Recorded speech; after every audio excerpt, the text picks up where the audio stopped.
Morning, Ian. Hello. How are you?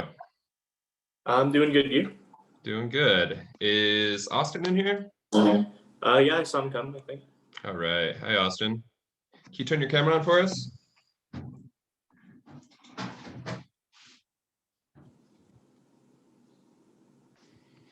Austin?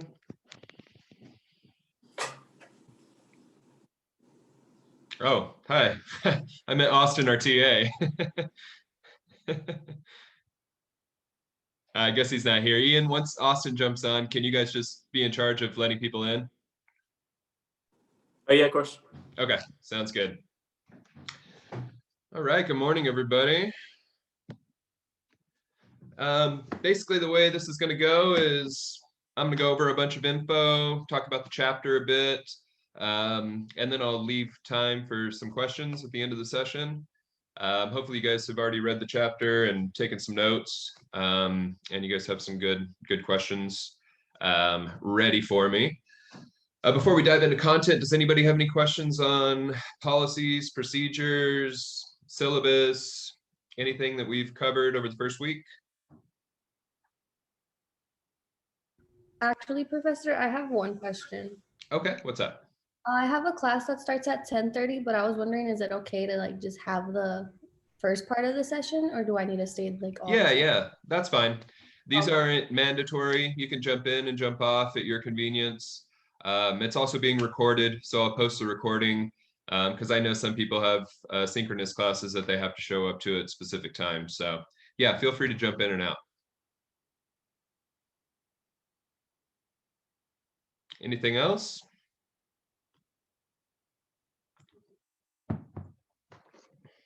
All right.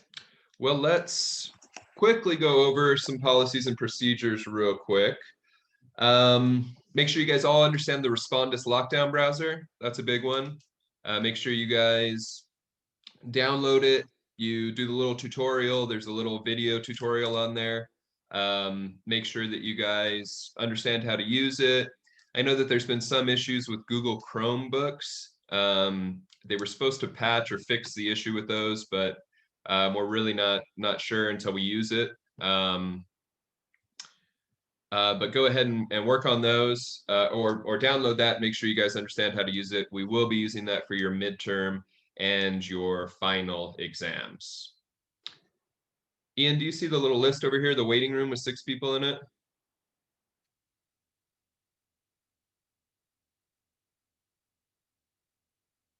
Oh, great. I just didn't know if you had access to that. Yeah, sorry, they usually give me a little notification, but I wasn't getting any. Yeah, no worries. Okay, so make sure you guys know how to use the Respondus lockdown browser. Make sure you guys read the message that I posted on your week 2 about types of questions, what we expect from short answer questions, matching, how to do fill in the blank, stuff like that. I've already had several people send me emails about specific question types. A lot of times they all those questions will be answered on our policies and procedures message or that message that I sent you guys earlier this week.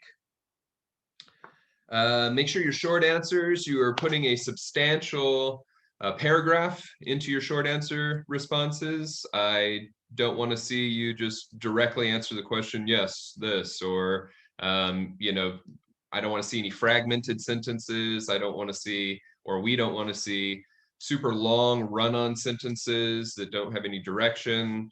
Keep in mind, we will be grading composition and grammar for all of these short answer responses.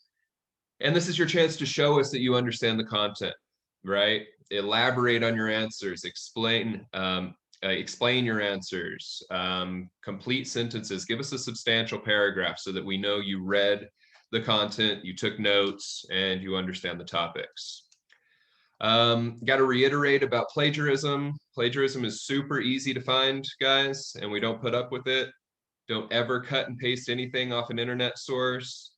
Plagiarism includes your textbook, meaning you can't copy word for word what Eric Foner wrote about a certain topic. We want you to read the chapter. We want you to internalize the information, think critically about the question, and then answer the question 100% in your own words. Okay? It's very easy to catch plagiarism, and it leads to bad things like not only failing the assignments, but eventually we've got to get the student dean involved, and we've got to, there's more serious repercussions. So it's a big deal at the university level. Academic integrity is very important, so make sure you guys avoid that. Fill in the blank answers, pretty easy. Just if you see a bracketed letter, A or B, you'll fill in those parts of the statement. Keep in mind, if you guys misspell or capitalize or you have some odd punctuation in those answers, it'll immediately count it wrong. But myself and the TAs go through and grade each of those assignments individually. If you got the answer wrong because of a misspelling or something, we'll still give you credit for it. All right, guys, let's jump into some content. Everybody is reading chapter 1 of their textbooks this week, right? So this week's chapter assignment is shorter than most weeks. I wanted to sort of ease you guys into the chapter assignments. It's pretty easy this week compared to most weeks. A little less content, a little less or some fewer critical thinking questions. So don't expect all of the assignments to be as short and easy as this week's, but I just kind of wanted to ease you guys into it. All right, so chapter 1, in many ways, is sort of following pre-colonial history, and then getting into the first great European empire to colonize the Western Hemisphere, and that's the Spanish Empire. All right, so make sure you guys understand the beginning of the chapter, which is very much about pre-colonial history. It's about population theories. The most common population theory, how people got to the Western Hemisphere, is often referred to as Beringia, which follows the idea that during the last ice age, basically it was so cold, the northern and southern caps froze, sucking water out of the Pacific and Atlantic Oceans, exposing land bridges between continents that currently don't exist. After the last ice age ended about 15,000 years ago, those caps melted, flooding the oceans and covering up these land bridges.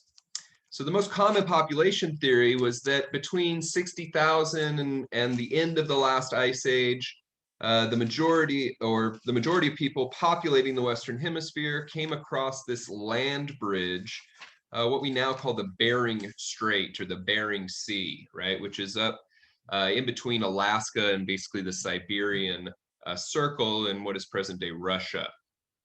So as they came across, they populated North America and began migrating into South America, chasing these megafauna, which are these huge prehistoric animals that provided sustenance for many of these hunter-gatherer families until they were basically hunted into extinction around 15,000 years ago. Then we have a period where cultures and societies are beginning to congregate and learn how to live together. The most important aspect of this process is the advent of modern agriculture, what is often called the agricultural revolution. There's a very interesting sort of correlation between Eurasian societies and North American societies during about the same time period, 9 to 10,500 years ago, where we start to see the cultivation of agriculture. This means that they start to grow crops on a seasonal basis, which means they can have permanent settlements where they don't have to travel with herds of animals to be able to provide for their families. They can create subsistence agriculture and then start to create what we now call societies, right? This is where you start to see really the development of societal cultures. And it's interesting because we have sort of parallel agricultural revolutions taking place in Eurasia and in North America. In North America, it's largely taking place in what is now Central America and Mexico, because the the climate in that region is much more suitable for growing crops. And it's centered around beans, corn, and squash. That's really what the Western Hemispheric agricultural revolution relies on: beans, corn, and squash. At the same time, give or take 1,000 years, agriculture is starting to take place in Central Eurasia, mainly based on wheat and barleys and different grains. So from there, we have an interesting sort of trajectory of two different peoples who have never met, thousands of years apart, who have different sort of evolutionary trajectories. The book then goes into talk about how these trajectories are very different.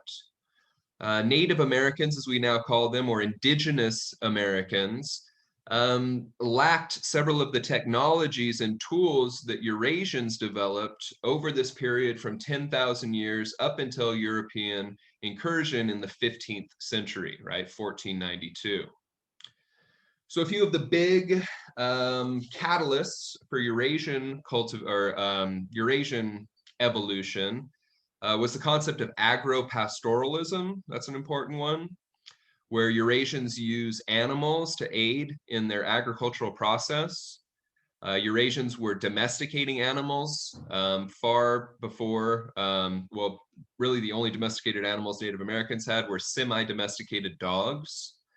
So Eurasians are using animals in their agricultural process, mainly to pull plows so that you can cultivate larger areas of land. And most importantly, they're using hooven animals' excrement, their shit, their fertilizer, or their excrement to fertilize the soil, which makes it richer in nutrients and increases their crop production. So those are a few of the evolutionary differences that, or technological differences that change the trajectories of these two peoples. When Europeans encounter indigenous Americans in the late 15th and early 16th centuries, Native Americans are still in what we call the Stone Age. So Eurasians, Europeans have already begun this process of these different evolutionary ages, right? The Stone Age basically ends about 3,000 years before the Europeans encounter Native Americans. That's because they begin to found metals, iron smelting, and so forth. This brings about what is known as the Bronze Age.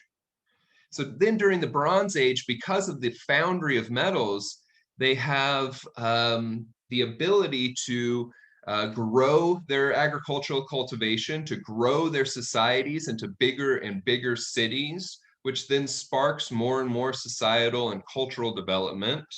We have groups like the Sumerians, who many believe are sort of the cradle of modern civilization. They begin perfecting writing techniques. They begin to, they're the ones that perfect the wheel. So these technologies will have a huge impact on the trajectory of these two different peoples. And when Europeans encounter indigenous Americans, they don't have wheel technology, something that's been around in Europe for over 3,000 years at that point. They don't have founding and iron and bronze technologies. But we'll see that Native Americans have developed in superior ways to Europeans in many different instances. They have more intricate trading networks. They have an incredibly diverse amount of religion and dialects and languages. They have an incredibly intricate family dynamics and trade dynamics among their peoples. So it's not as though one evolved to be better than the other, it's just that they evolved in different trajectories. So definitely know about Barrenechea, the population theories, different evolutionary trajectories. And then the chapter gets into some indigenous cultures. There's some very interesting indigenous cultures it covers. Look into the mound builders, They talk about them up and down the Mississippi River Valley. Cahokia is one of their most important cultural centers. They build these very intricate and complex mounds as burial centers and ceremonial centers. They have some of the most vast trade networks. We see many of their goods almost all the way to the west coast of North America. They have very complex trade networks across the eastern seaboard. Gets into some some southwestern Native American cultures, the Hopi, the Zuni, the Anasazi. These are all precursors to the Pueblo people, who will be very important as we get into the 16th and 17th century. The Pueblos are some of the first to organize and challenge the authority of the Spanish viceroy or the Spanish central government. The chapter goes into the Incans a bit, which we won't really talk about because we're mainly focusing on North America. But the Incans have a vast network of societies and agriculture in the Andes Mountains. They have incredible road and canal systems. Some of the most advanced irrigation in the world is taking place in present-day South America under the Incan empires. Then it'll get into some cultures that we're more familiar with, the Mayans, the Aztecs. This is all really pre-history that we're looking into, but these are interesting sort of looks into pre-colonial histories and pre-colonial cultures, how they really sort of formed their own empires in their own rights. The Aztecs are a great example of this. Gets into the Aztecs really establishing hegemonic dominance in Mexico. This means that they expand their cultural or what we would call political borders to take over other smaller tribes and force them to pay tribute to the central Aztec Empire. They use those tributes to build Tenochtitlan, which is the biggest city in the Western Hemisphere upon European arrival in the late 15th century. Many believe that there was 250,000 people there when Europeans discovered it. So they had very intricate societies and city systems and irrigation and trade networks. They just didn't have some of the same physical technologies that a lot of Europeans did. One of the big ones is also shipbuilding, right? We see this sort of age of exploration after the Renaissance and trying to find new passages to the Far East, and Europeans are establishing their own vast trade networks and intermixing with Far East Asian societies. And so, Vasco da Gama sails around Africa at the end of the 15th century. So their shipbuilding, their navigation and shipbuilding technologies are far superior to indigenous Americans as well, which leads eventually to Columbus's voyage in 92. What's important about these cultural differences is their, in many ways, the way they perceive themselves, their own identity, and what we would now call commodification. Right? Native Americans did not adhere to this idea that you could own natural resources, that you could own land, that you could own the rights to, water or territory. They believed, by and large, in the most part, remember these are very diverse cultures. There's hundreds and hundreds of different indigenous American tribes and cultures and languages and religions. But by and large, they didn't believe in the commodification of natural resources. Another important difference is this idea of a unifying concept of identity. Indigenous Americans didn't consider themselves North Americans, right? They considered themselves Iroquois or Hopi or Zuni or Pawnee or what have you. They identified based on their individual groupings, based on their families, based on their clans, their tribes, or based on the region that they were part of.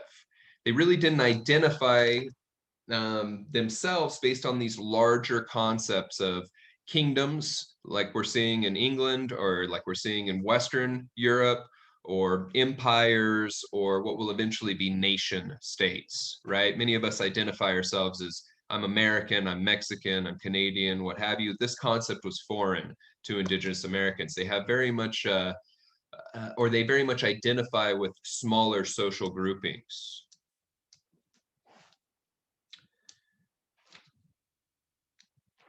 So much more diverse in their language and culture, but keep in mind they didn't have written histories upon European arrival. They did have limited sort of stories that were often expressed in petroglyphs or hieroglyphs, but they didn't have long written histories. Their histories were largely passed down from generation to generation. This would have a huge impact as well, right? I mean, you think about Gutenberg inventing the printing press and the impact that that had on spreading religion across Europe. You know, all of these processes that are going on while Indigenous Americans are still in many respects in this sort of older cultural development. You know, we're talking the time of Shakespeare and some of these great European writers at the same time that there was really no substantial written histories of Indigenous Americans.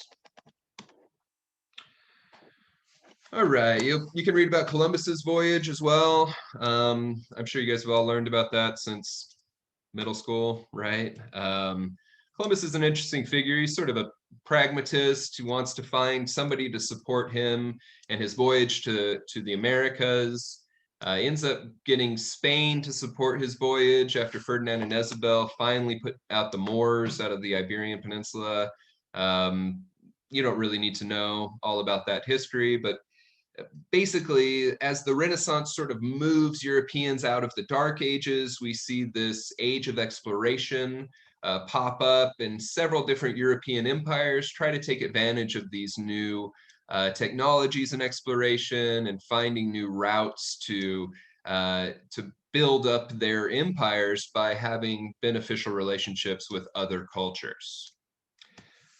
So Spain's the first to fund a voyage to North America. Upon European arrival, they realized that Native Americans really don't adhere to the same ideas of land and property ownership. This is another big, important cultural difference between Europeans and Indigenous Americans. Native Americans didn't believe in individual land ownership. They believed in communal properties rather than commodifying nature. And so this is going to impact how these different European empires begin the process of removing Native Americans, removing indigenous cultures to take over the land for themselves. And you're going to see that the Spanish in many ways differ from the English, or the Spanish and Dutch. You'll read about the Dutch and the French in this chapter as well, but the Spanish very much differ from the English in what we call frontiers of inclusion or exclusion.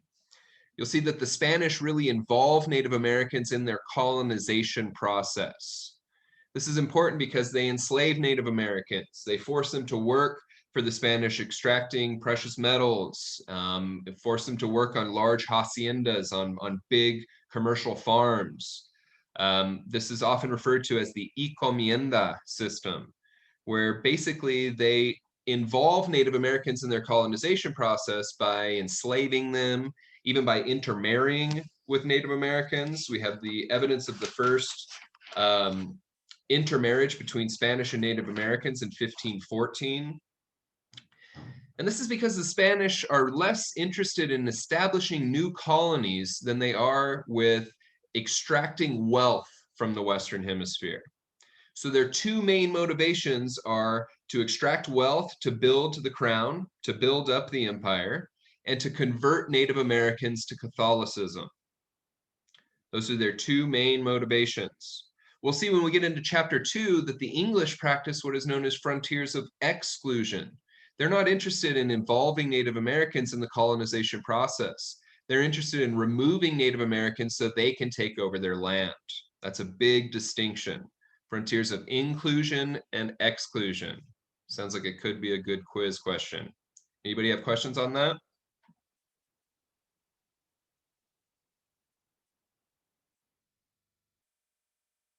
Okay. So that's also going to impact population. The Spanish are far less interested in removing excess population from Spain and establishing new permanent colonies. And so we see far fewer Spanish populate a much larger region of North America than, say, the English, who are populating the eastern seaboard and sending, by the end of the 18th century, millions of people over to establish these new colonies to alleviate overpopulation in England. So that'll also determine population in these two, or between these two empires. This will also impact intermixing with Native Americans. We still see repercussions of this today, right? Where Hispanic cultures in many ways are much more ethnically mixed and diverse with European cultures. We start to see these classifications like mestizo and Creole, and these different classifications pop up. A peninsulare is somebody who has 100% Spanish blood, is often given more authority in colonial America than somebody who, you know, his or her parents were intermixed with indigenous. They're often called mestizo, part Spanish, part indigenous. And we can still see the sort of the cultural repercussions of this today, right? Where we see a much more culturally mixed society in Latin American and Central American countries than we do, say, in North America, especially in the Eastern Seaboard, which in previous generations were predominantly Western European whites, what we often call Anglo-Saxon or WASP or Caucasian. All of those racial distinctions are complicated, though. I mean, race in itself is a very complicated, difficult thing to sort of classify. We also see the Spanish are very reliant on the Pope during their colonization efforts. The Treaty of Tordesillas is a very important moment in 1494, where basically Portugal and Spain both go to the Pope and they say, look, we want access to all of the Western Hemisphere. They know very little of it exists at that point. The Pope then writes the Treaty of Tordesillas and says, okay, Portugal basically gets present-day Brazil, and Spain gets everything else. They didn't know how big South America was at the time, so they really didn't know how to allocate land in South America.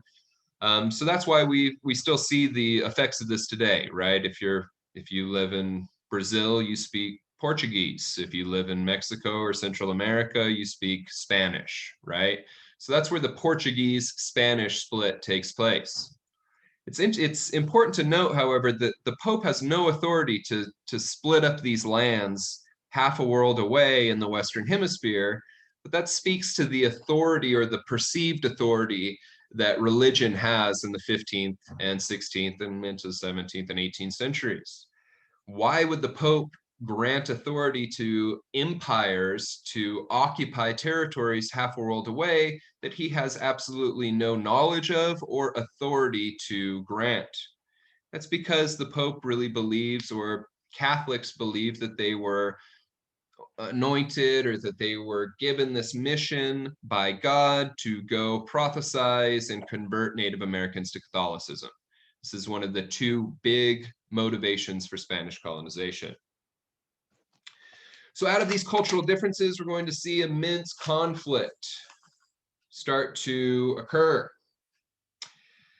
Also, at the same time, you'll start reading in chapter 2 about a cultural split in Europe between Catholics and what come to be known as Protestants, people who protest the power of the Catholic Church. The two big proponents of these sides are the English and the Spanish. Well, the Spanish are very brutal colonizers who enslave hundreds of thousands of Native Americans because of their advanced technologies and, most importantly, the advent of pathogenic disease, mainly smallpox and malaria. The Spanish very quickly take down the Aztec Empire. They also use the empire's enemies against them. They gain allies of the societies that the Aztecs have conquered. They use those allies to help fight against the Aztecs. There's also a lot of behind the scenes sort of backstabbing, and it's a very complicated story, but Cortez and the Spanish very easily defeat the greatest of these indigenous empires, mainly because of technological advancements, and the advent of pathogenic diseases. And this leads to a very brutal colonization throughout the 16th century, including the comienda system, enslavement, etc. A man named Bartolome de las Casas writes about this colonization, these colonization efforts, in a very important writing known as A Very Brief Account of the Destruction of the Indies. So Bartolome is not a Jesuit, but a Catholic missionary, and writes about these injustices.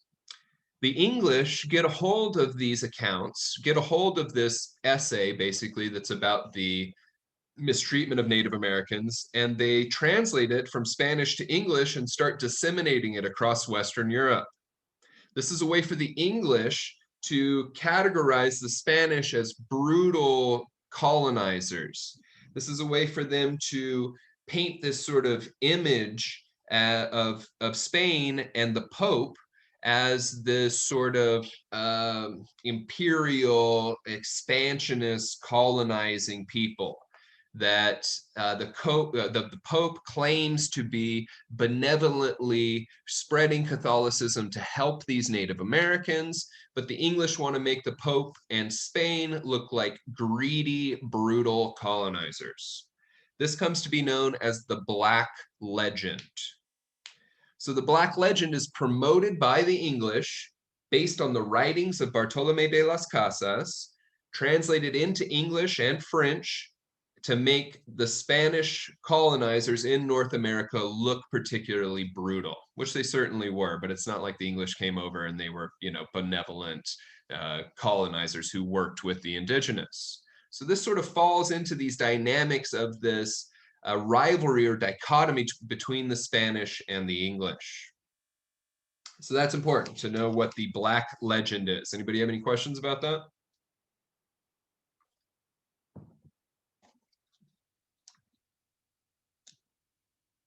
Oh, could you explain it again, please?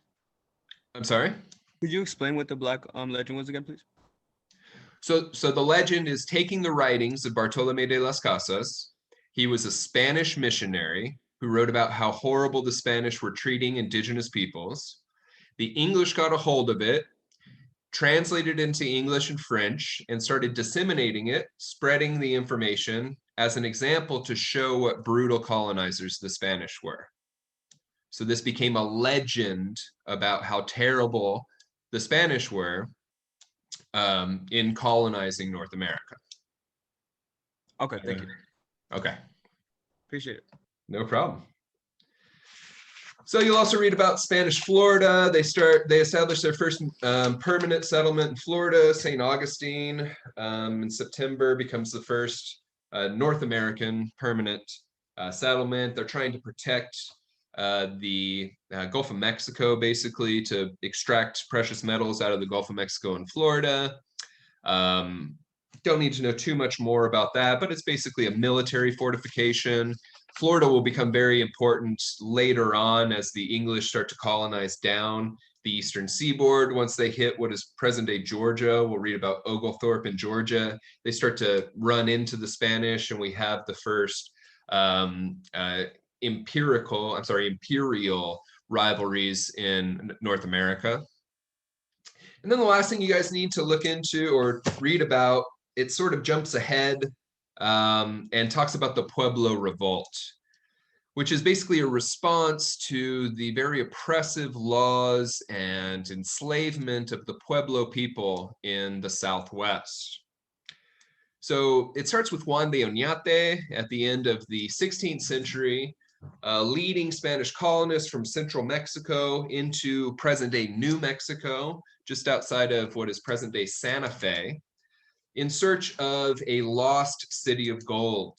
This legend of this lost city of riches leads Oñate to search for it with this expeditionary of 400 colonists. Of course, they're Spanish, so they bring a bunch of priests with them to try to convert Native Americans along the way. They end up establishing, or they end up running into the Acoma Native Americans. There's a conflict with the Acoma Native Americans. Actually, Oñate's nephew gets caught trying to sneak into an Acoma settlement. They kill Oñate's nephew. Oñate gets together a group of soldiers that are part of this expedition, and this leads to the Acoma massacre, where basically Oñate gathers up, imprisons all fighting age males of the Acoma tribe.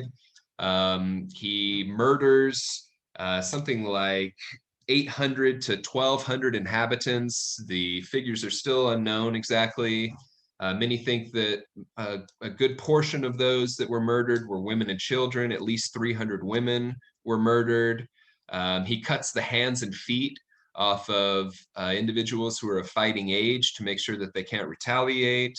It's a horrible, brutal massacre, referred to today as the Acoma Massacre.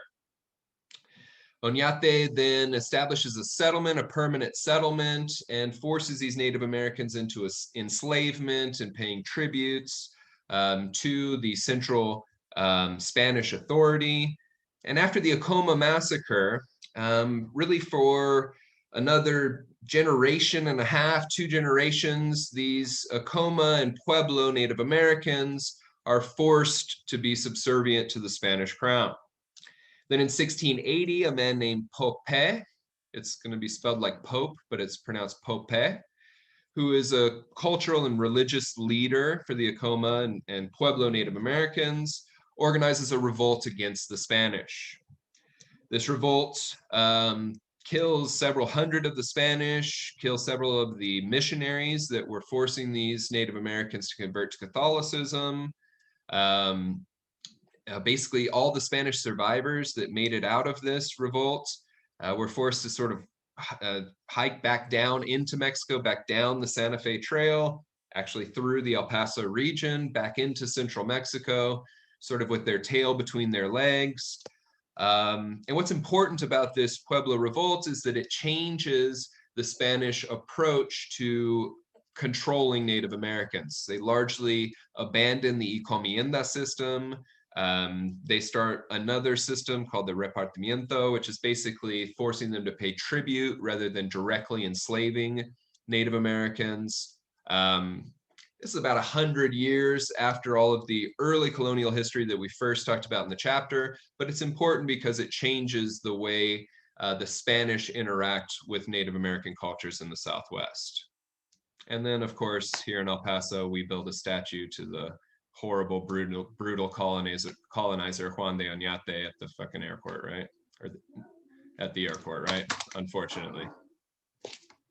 All right, any questions on the Pueblo Revolt? I got confused by the dates.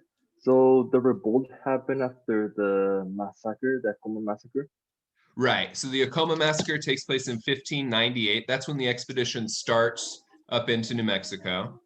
And then it's another 80 plus years of these Pueblo and Acoma Zunis as well, forced to live under the encomienda system before Pope organizes the revolt in 1680. Okay, so it's a cause and effect. Okay, got it. Yeah, for sure. Any other questions on that, guys? All right, let me see what else I wrote from my notes that you need to know. Frontiers of inclusion, exclusion, we talked about that. Hybrid cultures, Black legend. Okay. That should get you guys through the first chapter. Your secondary source will talk more about the Black legend and more about Spanish relations. So make sure you guys take good notes on that as well before you start your assignment for the secondary source. All right, guys, we got 10 more minutes or so. I'll leave it up to you guys for questions. Anything about the course? anything about the content, chapter 1? Anything you guys need to know? I have questions. So for the like the short answer part of our homework assignments, is it going to be based off the questions in the book? Is that how we should navigate through what we need to know? What do you mean the questions in the book? So in the chat, wait, let me get to it. So chapter Oh, 1, okay. focus questions. Focus questions. Those are good to know. I don't use all of my questions for all assignments are completely original. Okay. So I don't use any test banks or question banks or anything. But these focus questions are a great way to understand the chapter. So if you Okay. want to read those and think about them while you're reading and taking notes, that'll definitely help you with the chapter assignment.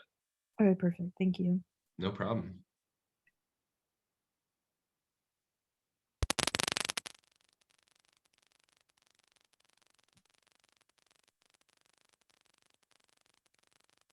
Justine, did you have a question?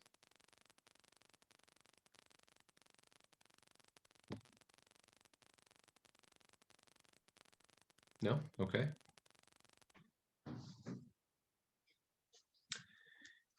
All right, guys, anything else?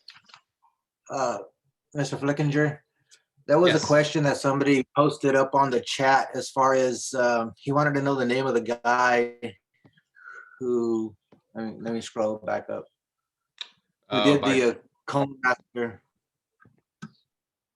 I'm sorry, say that again. Gracia Pera wanted to know who the name of the guy who did the Acoma Massacre. Juan de Oñate carried out the Acoma massacre. Pope led the Pueblo revolt.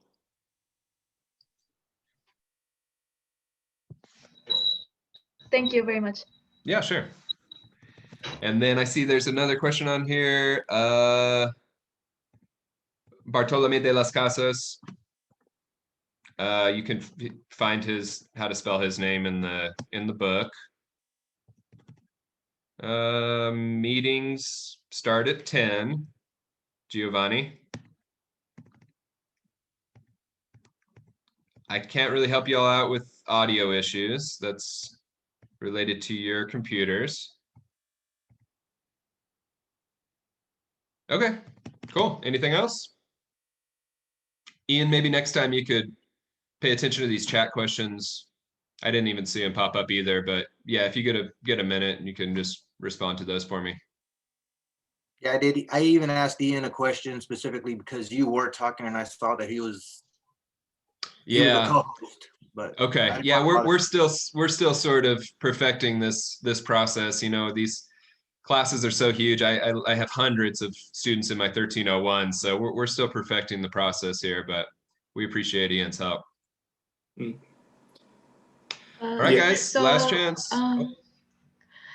Just to clarify, because I was reading on the chapter and it said basically that the Spanish didn't start colonizing until later, but they had visited the Hispaniola island, which is now Haiti. No, not Haiti. I think Haiti and Cuba. Yeah, Haiti and Cuba. No, it's but Haiti and the Dominican Republic. Dominican Republic. Okay, thank you. So Cuba. But they. Sorry, go. Yeah, so they visited first and they kind of spread their germs around and then they left. And then they came back to notice, hey, there's not as many Indian people anymore. And they started colonizing then. So basically that first visit made colonization that much easier for the Spanish, right? Yeah, they also released a bunch of pigs because they know that pigs procreate very rapidly. And they wanted to have pigs to hunt when they came back on their next expedition. So they started releasing pigs. There's a great book written about this, the importance of hooven animals in changing the society, or I'm sorry, changing the environments of the Western Hemisphere. So yeah, they immediately started spreading their pathogenic diseases. They started spreading their own animals that weren't indigenous to the areas, which had some lasting negative effects as well. So yeah, I mean, Cortez himself on his second voyage gets syphilis. So there's pathogenic diseases running rampant almost by the turn of the 16th century. Alberto Chacon wanted to know if Bartolomeo de las Casas faced any repercussions from the Spanish writing. I'm not sure. I don't do a ton of pre-colonial Spanish history, but that'd be an interesting thing to look into.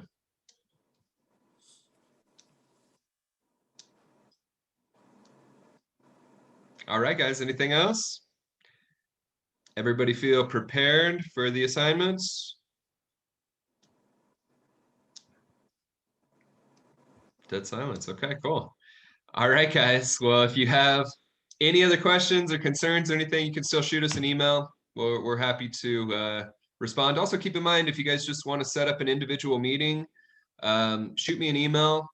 Thursdays and Fridays are good times for individual meetings. So yeah, send me an email. I'm happy to meet with you.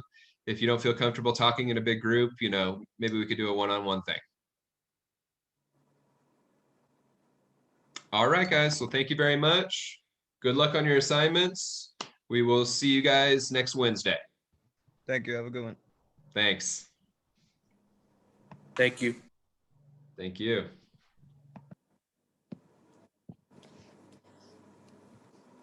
Thank you so much. Have a good day. You too. Thank you. Thank you. Bye. Thank Have a you. good day. Bye-bye. You too.